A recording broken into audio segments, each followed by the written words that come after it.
We held 3 rounds of meetings, one with the bankers, the second with manufacturers and entrepreneurs in the health sector, pharmaceuticals and hospitals, and lastly with the larger manufacturers group. But what has given rise to this? What gave rise to this is because there is a pandemic. This pandemic was never anticipated. Nobody would have thought, if they were planning their budget for 2020 in any part of the world, no one would have thought that a pandemic of this ramification that has dealt a very serious blow on the health and economic lives of the world would happen. Unfortunately, it has happened. We are still counting the fatalities from this health crisis. And indeed, we think it will continue as we speak. I'm looking at it, 3.9, almost 4 million people have been infected. Almost 300,000, 276,000 people to be precise, have died. Right? The US has the highest number. In Africa, Nigeria is running closer to countries like Egypt, Algeria, South Africa. So, what does that mean for us? That as a country, we need to really work very hard. What has this pandemic cost us?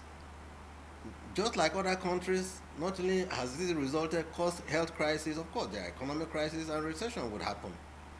But as leaders, we have a responsibility to see to it that we work very hard to moderate the health and economic impact of this crisis on our country and on our economy. And that is the reason we have held these meetings today. We started by accusing the banks that, listen, almost about 8 weeks ago, the Central Bank of Nigeria unveiled a couple of stimulus packages, either to the health sectors, to the SME and the households, to say, look, if you are directly or indirectly impacted, take advantage, and that there are some little facilities available for you in the banking industry for you to get your business running again. Are you in the health sector? Do you want to go back into your pharmaceutical formulations?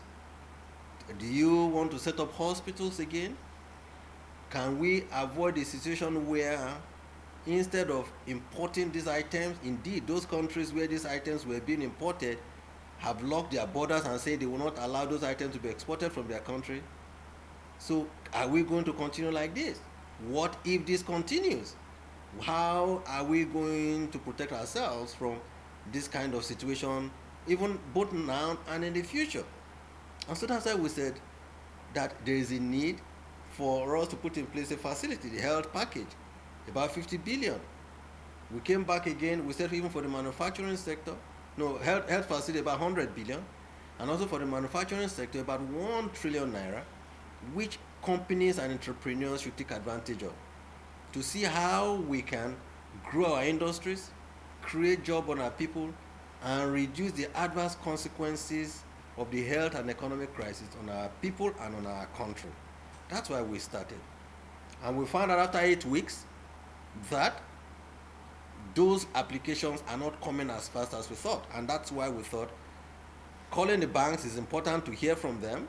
And we heard from them. So we also called in some of the companies in the health sector. They have come in and they have raised issues which we are dealing with.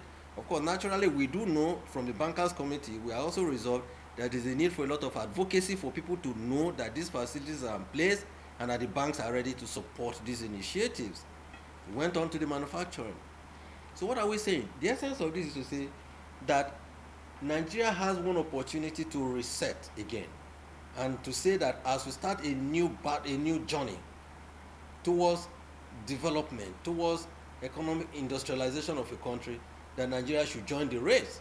And perhaps this is a good opportunity for us to see to it that we prepare ourselves as a country in Africa, the largest economy, to get our manufacturing sectors to work, to get our banking sectors to work efficiently to support economic growth and development, so that by the time African Continental Free Trade Zone arrangement comes on stream, Nigeria will be adequately prepared.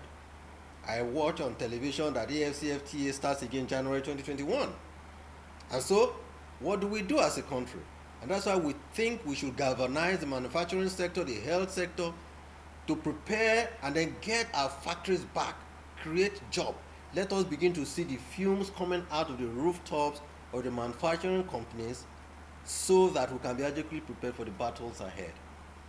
Now, in all this, these, the health crisis of coronavirus has dealt on countries, particularly commodity-dependent countries like Nigeria.